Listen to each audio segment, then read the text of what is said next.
Assistance aux rescapés de l'attaque du bateau Tombouctou installé provisoirement à Gourmararousse.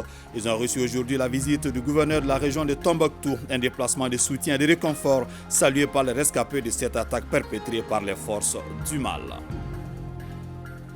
Le mardi dernier, les femmes ont combiné des actions aéroterrestres pour mettre en échec des attaques complexes terroristes à Bourem et à Al-Moussat. Dans ce journal, avec des images exclusives, nous ferons un retour sur les faits. L'actualité, c'est aussi l'ouverture par le chef du gouvernement des travaux des États généraux sur l'entretien routier. Les acteurs du secteur réfléchissent pour mettre en place des stratégies de renforcement de l'entretien routier. De l'indépendance à nos jours, le Mali a connu 4 grandes réformes institutionnelles correspondant à 4 républiques. C'est le sujet du dossier 22 septembre du jour. Dans cette édition, vous aurez un extrait qui fait l'analyse de ces différentes réformes et met en évidence les avancées de la Constitution du 22 juillet 2023. Les suicides seraient-ils un problème majeur de santé publique au Mali? La problématique est abordée en profondeur par Souri Ibrahim Keïta dans la chronique Un jour, une formule de ce jeudi. Vous servir est un réel plaisir pour nous. Bonsoir à vous, merci et bienvenue dans ce 20h. Les états généraux de l'entretien routier se tiennent depuis ce matin au Centre international de conférences de Bamako. L'objectif de ces assises est de réfléchir aux stratégies de renforcement de l'entretien routier. La cérémonie d'ouverture était placée sous la présidence du Premier ministre Alou-Séni Touré. Le deuxième plus vaste pays de l'Afrique de l'Ouest qu'est le Mali voudrait faire de sa continentalité un atout pour son développement. Les présentes assises sur l'entretien routier visent à optimiser les routes en les rendant plus durables. L'autre goulot d'étranglement demeure le financement. Celui-ci tiendra compte des efforts internes et de la contribution des partenaires extérieurs. Les partenaires techniques et financiers que nous sommes, ne ménageons aucun effort pour apporter nos contributions dans le cadre du dialogue avec l'État et la mobilisation de ressources en vue notamment de renforcer les capacités et apporter l'appui institutionnel à l'endroit des principaux acteurs de la chaîne de l'entretien routier. En tout cas, l'État malien s'engage dans une dynamique de pérennisation des routes en s'appuyant sur le potentiel existant. Le ministre en charge du transport fonde de réels espoirs sur ces assises. Les présentes assises augurent de belles perspectives pour l'entretien du réseau routier. Elles permettront de tirer parti des réflexions approfondies, des analyses pertinentes et des échanges entre experts autour des thématiques ci-après: la gestion du réseau routier, le financement de l'entretien routier, la passation des travaux d'entretien routier, l'exécution des travaux d'entretien routier. Quant au chef du gouvernement, il a précisé les contours politiques de cette activité tout en invitant les acteurs à plus de responsabilités dans la démarche. Il vous appartiendra dès lors, pendant ces 3 jours, mesdames et messieurs, de poser un diagnostic sans complaisance de l'entretien routier, au prix d'une remise en cause des habitudes néfastes constatées et des acquis engrangés, afin de prendre en charge opportunément les préoccupations de nos citoyens qui sont nombreuses et légitimes face à la situation de l'état des routes dans notre pays. Les assises qui dureront 3 jours permettront aux participants de formuler et d'adopter des mesures juridiques et financières qui vont désormais encadrer le domaine de l'entretien routier pour plus d'efficacité. Le Premier ministre a également présidé ce matin la journée d'excellence du Prytanée militaire de Kati. Il s'agit de récompenser les élèves qui se sont distingués par de bons résultats au cours de l'année académique. Une pratique qui n'a d'autre objectif que d'inciter les élèves au travail bien fait. Le Premier ministre, avec à ses côtés le ministre en charge de la Défense et plusieurs autres personnalités, ont aussi inauguré des infrastructures pour les élèves et les corps enseignants. Modibo Mariko. Un ciel sans soleil ce matin à Kati donne un climat exceptionnellement doux qui semble s'associer des fêtes à la fête pour célébrer les excellents du Prytanée militaire. Devant le Premier ministre, avec à ses côtés le ministre de la Défense et beaucoup d'autres membres du gouvernement, 450 élèves, parmi lesquels 125 filles, étaient à l'honneur. Des élèves de 12 nationalités, dont 8 de l'UEMOA magnifiés pour de brillants résultats obtenus au cours de l'année. 98,75% d'admis au DF contre 76% au bac. Vous êtes la preuve vivante que la persévérance et le travail acharné portent leurs fruits, que le chemin de la discipline et celui de la réussite se rencontrent nécessairement. En relevant les défis académiques et militaires avec détermination, vous devenez des exemples inspirants et une convoitise pour vos pairs. Ayez toujours à l'esprit que l'excellence n'est pas réservée à une élite, mais qu'elle est la portée de chacun d'entre nous. Pour l'atteindre, il suffit d'adopter une attitude positive, de fixer des objectifs ambitieux et de travailler avec détermination. L'édition 2023 de la Journée de l'excellence scolaire du Prytanée militaire de Kati, celle-ci nous plonge tout droit dans le souvenir du martyre de la communauté éducative dans son ensemble et celle en particulier des régions touchées par le terrorisme et les fermetures d'écoles. Nos pensées vont aux élèves, enseignants, parents d'élèves toujours présents dans ces régions. Nous devons les performances actuelles de notre école à l'engagement déterminé du commandement militaire et surtout des enseignants. La plus grande récompense ici s'appelle le prix d'honneur. Ce prix constitué d'une moto, d'un ordinateur, plus un équipement de PlayStation est revenu à Nouhoum Oumar Guindo du Mali, prix remis par le Premier ministre. 3 autres grands prix, notamment celui de l'excellence, est décerné à Abdul Chérif Sankara du Burkina Faso, le prix de l'espoir à Kourika Afsatou du Mali, le prix d'encouragement du cycle fondamental à Amadou Mamari Kamara du Mali et celui du secondaire à Magnouma Diabaté du Mali.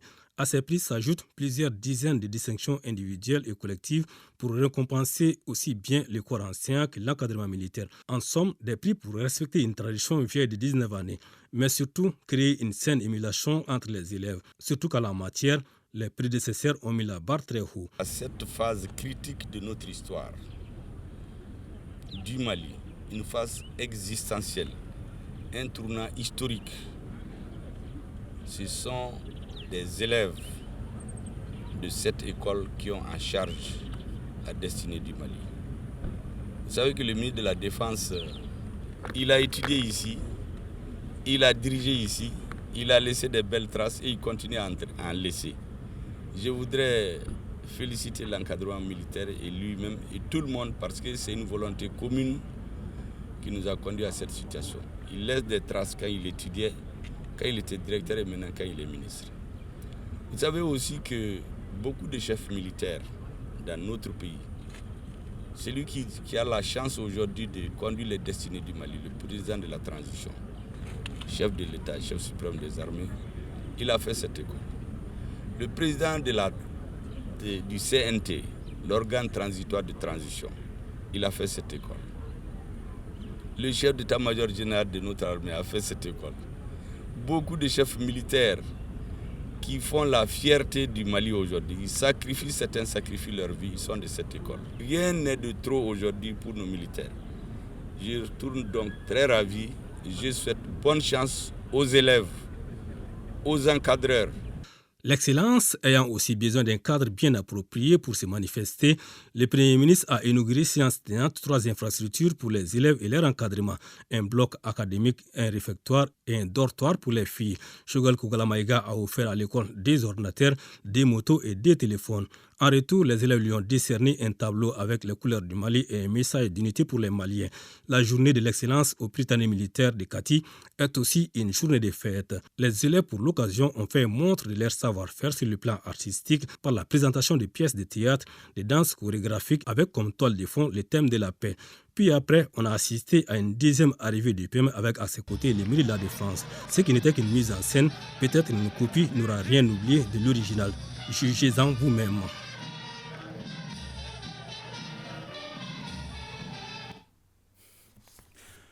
Mardi dernier, les FAMA ont combiné des actions aéroterrestres pour mettre en échec des attaques complexes terroristes à Bourem et Al-Moustrata dans la région de Gao. Des dizaines de terroristes ont été neutralisés, plusieurs véhicules et motos détruits par les frappes de drones. La zone est placée sous haute surveillance opérationnelle, précise l'état-major général des armées. Retour sur les faits avec des images exclusives. Un commentaire de Ibrahima Traoré avec le concours de la DIRPA. Le professionnalisme et la puissance de feu des forces armées maliennes ne font plus aucun doute. Illustration parfaite sur le terrain face aux groupes armés terroristes. Dernier exemple en date, les attaques terroristes complexes de Bourem et Al-Mostrat dans la région de Gao. Que s'est-il réellement passé le mardi 12 septembre? Des dizaines de motos et de véhicules avec à bord des terroristes se dirigent vers Bourem pour s'attaquer aux forces armées maliennes et aux populations civiles. C'était sans compter sur la précision des renseignements et la force de frappe des FAMA. Aux environs de 9h20, l'armée combine des actions aéroterrestres et met en échec cette attaque. Sur ces images exclusives, l'on aperçoit clairement un regroupement de véhicules terroristes. Ils sont dans les viseurs des drones de l'armée de l'air. Des drones qui interviennent avec succès à 11h34 en neutralisant cette première colonne. Ce sont des pick-up parfois équipés d'armes lourdes. 5, 6. Non loin de là, à Al-Mostrat, 5 minutes après, à 11h39, une seconde frappe de drone cible avec succès un autre regroupement de véhicules terroristes. Face à cette intervention musclée de l'armée au sol comme dans les airs, les terroristes rescapés en débandade dans leur fuite abandonnent plusieurs de leurs compagnons. Les FAMA règnent en maître absolu et contrôlent parfaitement la situation. À aucun moment, le camp, encore moins la ville, ne tombe sous le contrôle des terroristes. L'état-major général des armées précise dans un communiqué que les opérations se poursuivent et rassure que les forces armées maliennes restent dans le noble esprit de leur responsabilité de défense de l'intégrité du territoire national et de protection des personnes et leurs biens.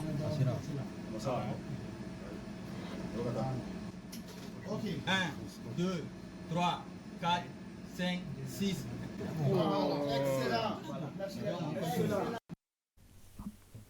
À présent, ce communiqué de l'état-major général des armées. L'état-major général des armées informe l'opinion que dans l'après-midi du 13 septembre 2023, les observations aériennes FAMA ont précisé et confirmé les informations faisant état de regroupement massif de terroristes au nord de Ber dans la région de Tombouctou en préparation d'attaques complexes aux véhicules piégés contre les FAMA et les populations civiles, à l'instar de l'attaque ignoble du bateau Tombouctou le 7 septembre 2023. Les frappes aériennes ont ciblé plusieurs véhicules, des motos et des combattants terroristes à 38 km au nord-est de Ber. Les frappes très concluantes avec la destruction des cibles sont en cours d'évaluation.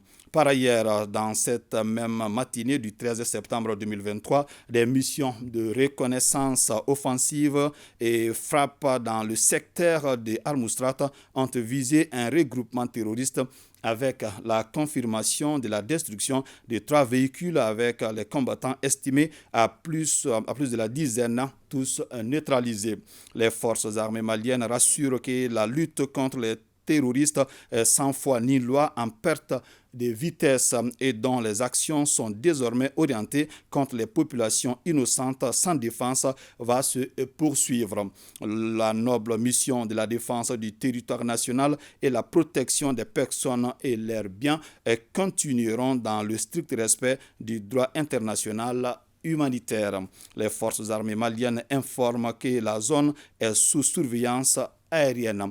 Aussi, elle magnifie le soutien des populations dans cette lutte contre les terroristes. Assistance aux rescapés de l'attaque du bateau Tombouctou installé provisoirement à Gourmara-Rousse. Ils ont reçu aujourd'hui la visite du gouverneur de la région de Tombouctou, un déplacement de soutien et de réconfort salué par les survivants de cette attaque perpétrée par les forces du mal. Envoyés spéciaux à Gourmara-Rousse, Idrissa Goulou Sissoko et Hassan Aïdara. Voici la plus jeune rescapée âgée d'à peine 1 mois qui a perdu sa mère dans l'attaque du bateau Tombouctou. Ils sont près de 407 rescapés accueillis et hébergés par les populations de Gourma-Raous et les acteurs humanitaires. C'est au nom des hautes autorités de la transition que le gouverneur de la région de Tombouctou est arrivé à Gourma-Raous pour exprimer la compassion de la nation aux rescapés. Nous sommes venus au nom des autorités de la transition, à nos noms propres, pour exprimer notre compassion, notre soutien, notre solidarité à ces rescapés de cet incident criminel, barbare, inqualifiable, pour leur dire tout le pays les soutient, tout le pays est en solidarité avec eux. Le maire de la commune et le représentant des rescapés ont signalé que tout est mis en œuvre pour leur prise en charge par les autorités de Gourma-Raous, mais souhaitent rejoindre très rapidement leur famille. Le chef de l'exécutif régional a salué la mobilisation des autorités sanitaires et sociales de Raous et les acteurs humanitaires. Je remercie l'ensemble des acteurs qui se sont mobilisés, à commencer par le maire de Banikan, qui n'a ménagé aucun effort pour que les rescapés puissent avoir à s'habiller, puissent avoir à manger avant d'arriver à Raous ici. Et à Raous, l'ensemble des autorités, les notabilités, les élus, les autorités administratives, et les jeunes, les femmes, tout le monde, chacun a montré qu'ils sont là pour ces rescapés. Enfin, les partenaires, l'État a été appuyé. L'État est appuyé encore par les partenaires. La prise en charge ici, en plus de ce que l'État a fait, les partenaires sont bien engagés. Le gouverneur a aussi informé les rescapés que des dispositions sont en cours pour leur acheminement à Tombouctou et ensuite être transférés vers leur destination finale. Il faut signaler que le déplacement de la délégation régionale a été assuré par les FAMA. La place d'armes du camp El Hadji Oumar Talla de Nioro du Sahel a abrité hier la cérémonie de passation de commandement entre le commandant d'armes sortant, le lieutenant-colonel Abdraman Konim, et le rentrant, le chef d'escadron Chaka Koumaré. C'était en présence de plusieurs officiers des forces de défense et de sécurité de la région et des autorités administratives sous la présidence du directeur de cabinet du gouverneur.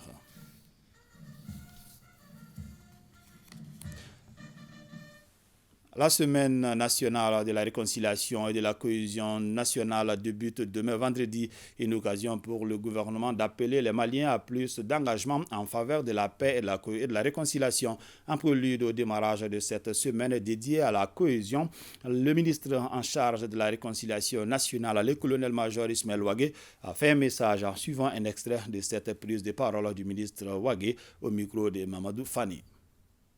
Demain 15 septembre 2023 s'ouvre la deuxième édition de la Semaine nationale de réconciliation, appelée CENAR, sur l'ensemble du territoire national, sans exclusion aucune. Cette semaine est dédiée à la réconciliation, à la paix, au pardon, à la cohésion et au vivre ensemble entre les filles et les fils de notre nation, le Maliba. Ce pays millénaire, riche d'histoire et de culture, s'est fondé autour des valeurs communes, d'institutions communes et de religions partagées pour enfin bâtir une nation collective sans préjudice sur la particularité de chacune et de ses composantes. C'est pourquoi la semaine du 15 au 21 septembre 2023, marquant la deuxième édition de la Semaine nationale de réconciliation, sera mise à profit pour parler de nos valeurs séculaires, celles-là même qui ont fondé le ciment de notre unité nationale et notre cohésion sociale, notamment le Sinankouya, le Nimoroya, le Seguignoroya, le Bouranya, pour ne citer que ceci. Cette deuxième édition sera célébrée sous le thème « Ensemble, engageons-nous pour relever les défis d'une paix inclusive et durable au Mali ». C'est pourquoi j'en appelle à l'ensemble des Maliens, femmes, hommes, jeunes, vieux, noirs et blancs, de l'Est, de l'Ouest, du Nord, du Sud, du Centre, comme ceux établis à l'extérieur, de s'investir chacun en ce qui le concerne, là où se trouve, selon le pouvoir et le savoir, dont il dispose pour le retour de la paix à travers la réconciliation. Vive le Mali, pacifié et réconcilié avec tous ses enfants. Des ambulances, des minibus et des pick-up, 26 véhicules au total d'une valeur de 1,5 milliard de francs CFA. C'est le geste que le Japon vient de faire au Mali. Ces véhicules ont été remis ce jeudi au ministère de la Justice pour renforcer les services pénitentiaires. Koumba Sissé. Ces véhicules, au nombre de 26 offerts au ministère en charge de la justice, doivent contribuer à améliorer les conditions de travail des agents du service pénitentiaire. Ce don du gouvernement japonais entre dans le cadre de la coopération économique bilatérale non remboursable au profit du Mali. Pour cela, 1,5 milliard de francs CFA ont été injectés dans l'achat de ces matériels roulants. Cette cérémonie consacre la remise officielle des 26 véhicules, 9 véhicules Nissan pick-up double cabine, 1 véhicule Nissan V8, 2 véhicules Nissan Patrol, 11 minibus Nissan et 3 ambulances médicalisées Nissan. À titre d'information, 57 motos UID médicalisées, 4 autoclaves médicaux, 5 glucomètres, 5 tensiomètres, 4 réfrigérateurs pour vaccins, 5 équipements de diagnostic à ultrason, 8 négatoscopes, 2 paravents médicaux, 30 protecteurs, 74 radios VHF portables et 3 systèmes de caméras de surveillance seront remis ultérieurement. Ce geste du Japon vient une fois de plus renforcer le lien d'amitié entre les deux pays. Le ministère de la Justice et des Droits de l'Homme n'a jamais reçu autant de véhicules en une seule remise de la part d'un partenaire, ce qui donne à cette cérémonie inédite toute sa dimension historique et sa signification particulière, et traduit l'excellence des relations entre les deux pays, conformément à la volonté des deux peuples et des plus hautes autorités des deux États.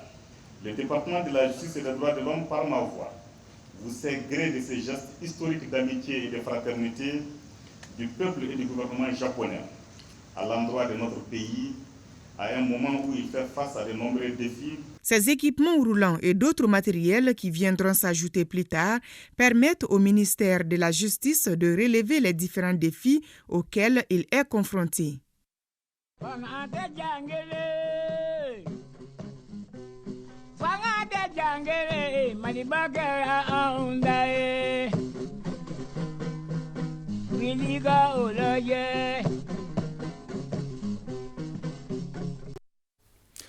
De l'indépendance à nos jours, le Mali a connu 4 grandes réformes institutionnelles correspondant à 4 républiques. C'est le sujet du dossier 22 septembre du jour dont nous vous proposons un extrait qui fait l'analyse de ces différentes réformes et ressort les avancées de la Constitution du 22 juillet 2023. C'est avec Soumaïla Berté et Gaoussou Achtouré. 4 grandes réformes institutionnelles en 63 ans d'indépendance. Depuis le 22 juillet 2023, le Mali est entré dans la 4e République. C'est à cette date exactement que le président de la transition, le colonel Assimi Goïta, a promulgué la nouvelle constitution issue du référendum du 18 juin 2023. Elle est l'une des demandes fortes du peuple malien exprimées lors des assises nationales de la refondation. C'est avec beaucoup de fierté et d'espoir que je viens de signer les textes de la Constitution adoptés par le peuple lors du référendum du 18 juin 2023, dont la Cour constitutionnelle a proclamé les résultats définitifs le 21 juillet. Pour rappel, la toute première constitution du Mali indépendant a été adoptée un certain 22 septembre 1960, également jour de la proclamation de l'indépendance lors du congrès extraordinaire de l'USRDA et consacré par ce discours du président Modibo Keïta. Nous vous invitons à autoriser l'Assemblée législative, premièrement, à appréhender les compétences transférées par la République soudanaise à la Fédération du Mali. Deuxièmement, à proclamer comme État indépendant et souverain la République soudanaise. Troisièmement, à proclamer que la République soudanaise s'appelle la République du Mali. C'est ce congrès qui a proclamé la Constitution du 22 novembre 1960, Constitution de la Première République, qui a permis à l'Assemblée législative territoriale du Soudan d'appréhender les prérogatives de l'Assemblée nationale du Mali. Et Modibo, qui était déjà le président du conseil du gouvernement territorial, a été président du conseil. La Deuxième République est intervenue à la suite du coup d'État de 1968 qui a mis fin à la Première République. Mais ce n'est que, je crois, 5 ou 6 ans plus tard qu'est intervenue l'adoption par référendum, cette fois-ci la Constitution du 2 juin 1974. Un autre coup d'État est intervenu le 26 mars 1991 qui va mettre un terme à la Constitution de la Deuxième République. Il y aura également une période transitoire qui va s'ouvrir au terme de laquelle la Constitution de la Troisième République, celle du 25 février 1992, va être adoptée par le peuple souverain pour marquer la naissance de la Troisième République au Mali. Cette Constitution, comme vous le savez, vient d'être mise en écart parce que tout simplement, il y a la Constitution de la Quatrième République qui vient d'être entrée en vigueur. L'homme politique Mamadou Sankaré Diblaise a une autre grille de lecture des réformes institutionnelles au Mali. Pour lui, il s'agit plutôt de 2 périodes, de 2 systèmes de gouvernance depuis l'indépendance du pays.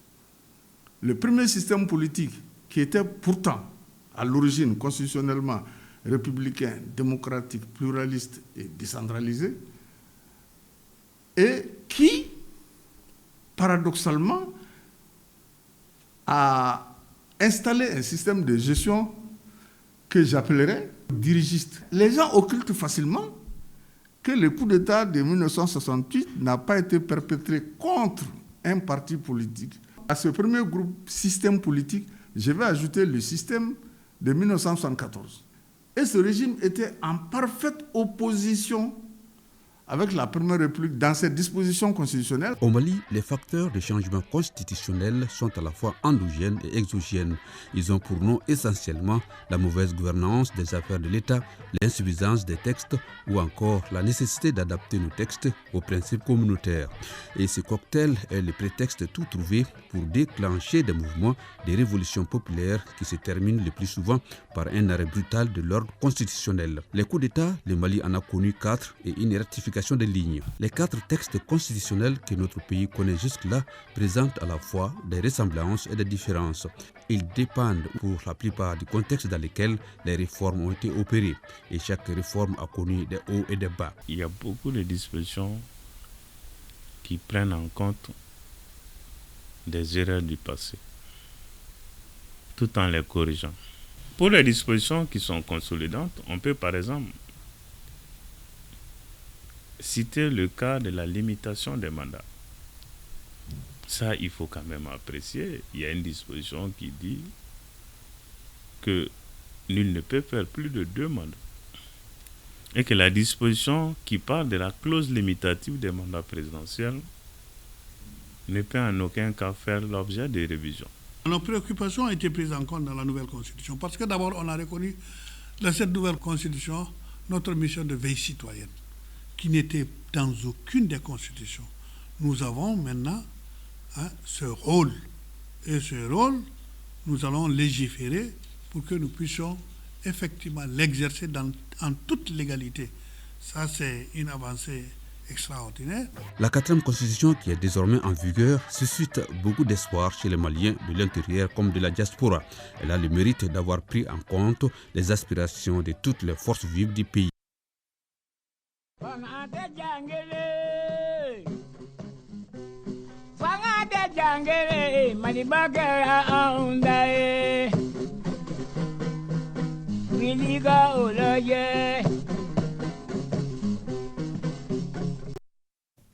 L'intégralité du grand format que vous venez de suivre, réalisé par Soumaïla Berthe, après ce journal.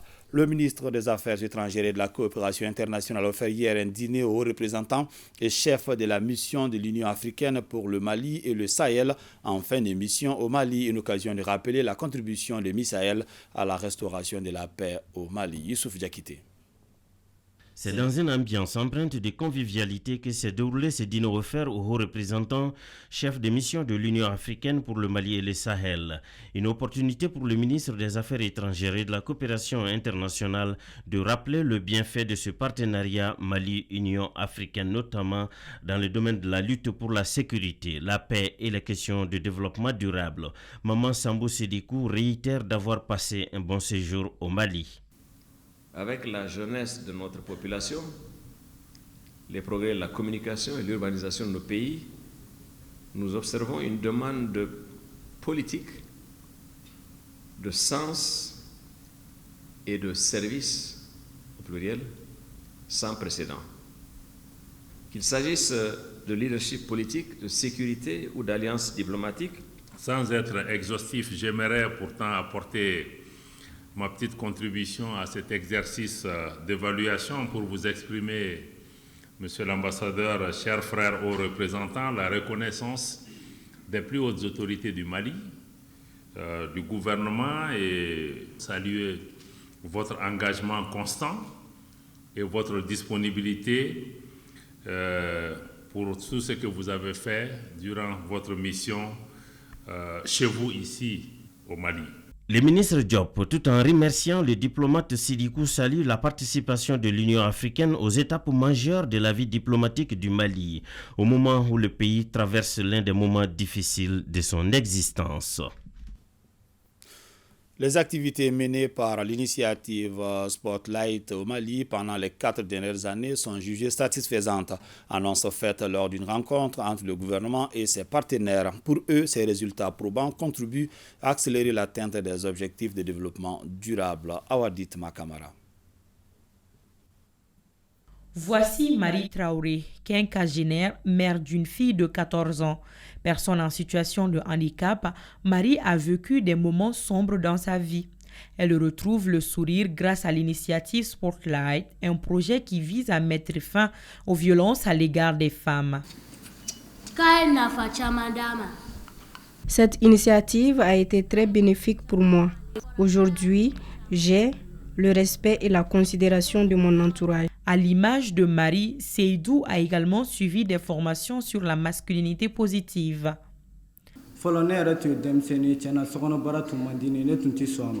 Je ne pratiquais pas les travaux domestiques. Pour moi, c'était réservé aux filles. Quand je me marierai, je servirai d'exemple pour les femmes. Je leur resterai fidèle. L'initiative Spotlight, en récapitulatif, 4 ans de lutte contre les violences basées sur le genre, les mutilations génitales féminines, les mariages d'enfants et les obstacles à la santé de la reproduction. Mais pas seulement, elle capitalise également des séries de renforcement de capacités, l'amélioration du cadre juridique et politique.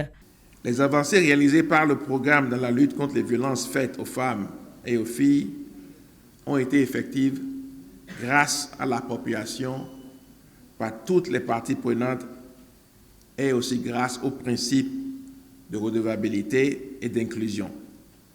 Grâce à l'initiative Spotlight, l'Union européenne s'est engagée fermement contre les violences faites aux femmes et aux filles, avec un investissement financier dépassant les 14 milliards de francs CFA. Mais plus que les sommes engagées, c'est la force de cet engagement qu'il faut retenir. Le programme Spotlight a permis d'accomplir d'importants progrès dans la lutte contre les violences basées sur le genre. La situation des droits des femmes et des filles, leur autonomisation et l'élimination de toutes les formes de discrimination à leur égard restent un défi pour les autorités maliennes. Conscientes de l'ampleur du phénomène au Mali, les plus hautes autorités du pays ont décidé de déployer d'importants efforts pour lutter efficacement contre le fléau, parmi lesquels on peut retenir entre autres la création du Programme national pour l'abandon des violences basées sur les genres, l'élaboration de la stratégie nationale holistique pour mettre fin aux violences basées sur les genres avec son plan d'action, la mise en œuvre du programme Initiative Spotlight. L'initiative Spotlight concerne 8 pays en Afrique. Au Mali, elle a amélioré les conditions de vie des filles et femmes des populations de Kaï, Sikasso, Ségou et Koulikoro. Le Mali abrite depuis le 11 septembre 2023 la rencontre d'évaluation externe conjointe de la mise en œuvre des capacités du règlement sanitaire international. Pilotée par le département de la santé, cette évaluation est perçue comme un facteur essentiel dans les efforts de renforcement de la santé publique internationale. Agibou Koulibaly. Les experts de la santé se concertent à Bamako autour du RSI, le Règlement sanitaire international 2005, un accord juridique international signé par 196 États membres de l'OMS, témoignant de son importance universelle. Comme vous le savez, c'est que le Règlement sanitaire international, le Mali, à l'instar des autres pays, ont ratifié cet règlement sanitaire qui prépare les pays à la prévention, à la détection et à la réponse aux urgences de santé publique. Donc l'importance de telles évaluations qui viennent évaluer notre système de santé dans son ensemble, d'évaluer notre capacité de faire ressortir les forces du système, les opportunités, mais aussi de faire des recommandations pour les actions prioritaires. L'objectif global du Règlement sanitaire international 2005 est de prévenir la propagation internationale des maladies infectieuses tout en assurant une réponse de santé publique rapide. Cette évaluation externe contribuera sans doute de manière objective à l'identification des domaines à renforcer afin de préserver le maximum de vies. Les activités programmées au cours de cette évaluation sont d'une grande envergure et couvrent des domaines cruciaux pour la sécurité sanitaire. La lutte contre la maladie ne peut être gagnée sans un système de santé performant. L'un des piliers pour l'atteinte de cet objectif repose sur la coordination des actions multisectorielles de prévention et de contrôle des maladies. Cette évaluation externe conjointe est bien plus qu'un simple examen technique. Elle représente un engagement collectif en faveur de la sécurité sanitaire mondiale. La coalition des organisations partenaires pour les élections réussies au Mali, Cooper Mali, vient d'organiser une conférence d'information pour lancer ses activités de 2023. Le but est d'appuyer la remise des cartes biométriques et contribuer à accroître la participation citoyenne à la révision annuelle des listes électorales. Daouda Kone. C'est pour contribuer au bon déroulement du processus électoral que la coalition des organisations partenaires pour des élections réussies au Mali, Cooper Mali, a décidé de mener une campagne de sensibilisation et de mobilisation auprès de la population afin qu'elle puisse pleinement participer à l'édition 2023 de la révision annuelle des listes électorales et la remise des cartes biométriques. Nous avions les chefs de quartier, notamment les légitimités traditionnelles, les autorités politico-administratives, notamment les maires, parce qu'eux, ils peuvent être les relais pour la Cooper afin de faire passer la communication. Nous n'avons pas oublié aussi le Recotrad. Ensuite, vous les hommes des médias, parce que vous êtes nos porte-voix. Pour les prochaines échéances électorales, la possession de la carte nationale d'identité biométrique sécurisée est l'une des conditions indispensables. Donc, le retrait de cette carte est d'une importance capitale, d'où l'appel des autorités communales. C'est le lieu vraiment de remercier Cooper pour son initiative si salutaire et si encourageante. Et le lieu encore d'inviter la population à sortir massivement pour le retrait des cartes biométriques. Il faut que les Maliens sachent que vraiment, sans cette carte, on n'a rien. Cette initiative de la coalition des organisations partenaires pour des élections réussies au Mali, Cooper Mali, regroupe une vingtaine d'associations de la société civile et est financée par le PNUD à travers le projet d'appui aux réformes et aux élections au Mali, PAREM. Le Haut Commissariat des Nations Unies pour les réfugiés et l'ONG AMSOD, Association malienne pour la solidarité, œuvrent ensemble pour un meilleur accès à la documentation civile au profit des personnes déplacées internes. Cela à travers un dialogue communautaire sur la problématique de l'état civil couplé à une remise d'équipements bureautiques et informatiques aux collectivités. Boubacar Sankaré. Comment résoudre la problématique d'accès à la documentation civile des personnes déplacées internes? La question était au centre d'un dialogue communautaire entre les autorités administratives et politiques, les acteurs humanitaires et les déplacés. De milliers de personnes qui quittent leur ville, leur village et campagne à cause de la crise n'ont rien ou presque rien à leur arrivée sur les sites des déplacés. Nombreux sont les citoyens et les concitoyens sans papier et dépourvus de tout document d'état civil. Selon les rapports du Conseil norvégien NRC, publié l'année passée, près de 148 600 enfants déplacés au Mali, soit plus de la moitié du nombre total d'enfants déplacés dans les pays, n'ont pas de certificat de naissance délivré par l'État. Au cours de la rencontre, il sera question d'identifier le problème d'accès aux documents civils et d'envisager des solutions durables. Ces actions rentrent en droite ligne avec la politique du gouvernement dans le cadre non seulement de l'accès facile à l'état civil, mais aussi de la modernisation de l'état civil. Le dialogue a été couplé à la remise d'équipements bureautiques et informatiques composés entre autres d'ordinateurs, de chaises et d'armoires aux collectivités de Mopti, Tenenkou, Yuaru, Djenné et Sokura. Ils nous ont vraiment trouvé dans le besoin. Personnellement, moi, dans ma copie, il n'y avait pas de machine à écrire. Aujourd'hui, si on a tout ça, plus des ordinateurs, plus des chaises demi-ministérielles, des chaises de visiteurs, et on est vraiment ravis. Ce projet initié par l'UNHCR est financé par le fonds CERF et mis en œuvre par l'ONG AMSOD, Association malienne pour la solidarité et le développement. Cette nouvelle, dans le cadre de son programme spécial 22 septembre, l'Office de radio et télévision du Mali, ORTM, a délocalisé la production de certaines de ses émissions à Koulikoro. La cité du Megueta a ainsi accueilli aujourd'hui les équipes des émissions Cocorico, Grain de Midi ainsi que l'invité de la semaine. L'invité de la semaine qui reçoit donc aujourd'hui le président du conseil régional de Koulikoro, un entretien en langue nationale Bamanankan à suivre dans nos programmes ce soir après ce journal. Les suicides seraient-ils un problème majeur de santé publique au Mali si de nombreuses personnes dans notre société les considèrent comme tabous et l'abordent très rarement lors des discussions? Force est pourtant de constater de plus en plus que le phénomène devient monnaie courante. À Bamako, le troisième pont se révèle l'espace de prédilection pour cet exercice macabre, comme l'illustre l'actualité brûlante, d'où l'intérêt pour le chroniqueur de Un jour une formule de jeter ses projecteurs sur le phénomène. Sori Ibrahima Keita. Suicide. Le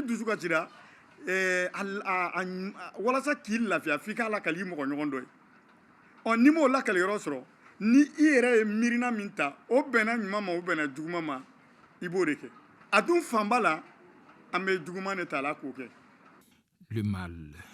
Le mot et la pratique étaient jadis comme un serpent de mer. Beaucoup en parlaient, peu en avaient vu sous nos cieux. Mais depuis naguère, on sait désormais que ça n'arrive pas qu'aux autres.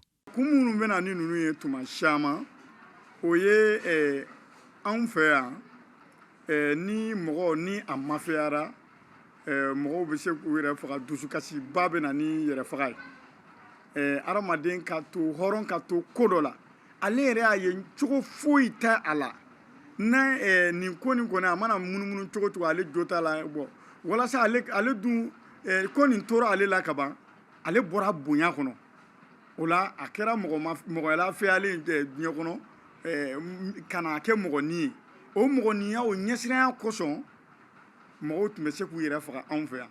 Le premier facteur et la principale cause de ce phénomène dans une société donnée, c'est la baisse de la foi. Schématiquement, le suicide se définit comme l'acte de se donner la mort volontairement, vu d'un mauvais œil dans notre société. Au Mali, de plus en plus, ce phénomène s'amplifie. Pour preuve, on a assisté ces derniers temps à des cas réels et tentatives récurrentes de suicide. On gabi bitle mime kumbe mɔgɔw bila mɔgɔ yɛrɛ faga la an fɛ yan kumbe mɔgɔw bila yɛrɛ faga la an fɛ yan o ye min ye dɔrɔn kelenna ko de cayara barisa anw yɛrɛ ka ko tɛ yɛrɛ faga a taara kana n'a yɛrɛ an ka ko tɛ barisa an y'a ye mirindi wɛrɛw de la. Nous devons nous interroger, nous devons nous questionner par rapport à ces phénomènes et par rapport au fait qu'ils gagnent le terrain chez nous. Donc des vraies questions doivent être posées, parmi lesquelles qu'est-ce qui amène ce changement brusque. Ce qui est sûr et ce qui reste évident, c'est que en réalité, nous constatons que les moyens de communication mis en place par nos prédécesseurs sont aujourd'hui sabotés par justement un certain nombre d'acteurs dans nos sociétés. De 2000 à 2019, son taux dans notre pays a vacillé en véritable dent de scie, entre 4,8 et 4,1 pour 10 000 habitants. À en croire des statistiques qui situent le taux brut de mortalité entre 9,98 et 13,1 pour 1000 habitants sur une période de 7 ans, de 2015 à 2021, au moment où le taux de natalité égrène de 38,7 à 44,9 pour 1000. Les enseignements religieux nous interdit d'aller vers ces phénomènes, car c'est lui le vrai détenteur de l'âme, c'est Allah subhanahu wa ta'ala. C'est lui qui donne yuhyi wa yumit. Il donne la vie et il arrache la vie à qui il veut. Individualisme n'amour de bla cadeau je kono a toga la ina fa nga folo mo ka ko bet me je kono tomi on n'amour de ke o kuma anga yire fa to be juga don be katafe. La première des choses, c'est en fait il faut cultiver la paix et cultiver justement les moyens de communication les plus appropriés et les plus adaptés.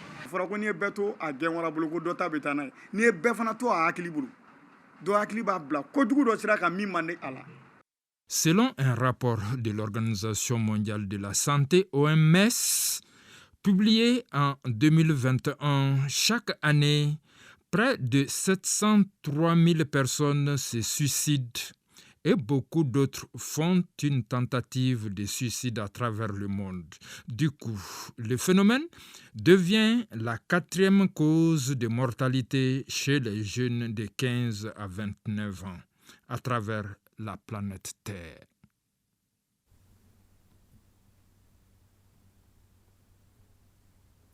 Un phénomène inquiétant. Nous vous l'annoncions hier, l'ORTM est en deuil. Les obsèques de Abdou Gassamba, monteur, ont eu lieu bien sûr cet après-midi à Niamana. C'était en présence de ses collègues, sa famille et également ses amis. Tous sont venus lui rendre un dernier hommage à lui, Abdoulaye Touré. Après des mois de lutte contre la maladie, Abdou Gassamba quitte les siens et repose ici au cimetière de Niamana, à quelques kilomètres de son domicile à l'âge de 52 ans. Difficile pour les parents, amis et collaborateurs de vivre cet instant chargé d'émotions. Abdou égale travail. Ça, c'était son prénom à l'ORTM. Dimanche, lundi, jour de fête ou pas jour de fête, travail. Son nom de famille, bien fait. Travail bien fait. Jamais de la vie jusqu'à nos jours, il n'a jamais pris un jour de congé administratif. Jamais. Abdou Gassamba aura servi l'ORTM pendant 28 ans. Disponible, affable, cet homme aura marqué les annales de l'ORTM, mais pas que. Il a contribué à vendre la destination Mali aux États-Unis, en Europe et sur le continent. Il fut inconditionnel des salons de l'artisanat et du tourisme à l'extérieur. Aujourd'hui, nous pleurons Abdou Gassamba, qui est connu à l'ORTM comme un monteur vidéo et un monteur émérite, parce que c'était un professionnel. C'était quelqu'un qui ne rechignait pas devant le travail et devant la sollicitation de ses collègues. Sa signature figure sur les grands magazines, des documentaires et autres reportages. Aujourd'hui, sa disparition crée un grand vide dans la grande famille ORTM. Abdou et moi avons été recrutés la même année, en 1997. Depuis ce jour jusqu'au début de sa maladie, Abdou a toujours été disponible pour tout le monde. Voilà un monsieur qui était à l'ORTM 7 jours sur 7, et 12 mois sur 12. Aucun jour de repos. Abdou Gassamba était le trait d'union entre les différentes familles. Tout ce qu'on peut retenir de Abdou, c'était quelqu'un qui aimait son travail. Quand on l'appelait, on nous disait toujours qu'il était au boulot. Moi-même, je lui disais, finalement, Abdou, c'est le boulot, ta dernière demeure. Et comme on le voit aujourd'hui, l'équipe de l'ORTM est venue en grand nombre pour l'amener dans sa dernière demeure. Abdou Gassamba était marié et laisse derrière lui des orphelins et collaborateurs inconsolables. Dors en paix, chers collègues. C'est la fin de cette édition. Merci de l'avoir suivi. Que le bon Dieu nous protège.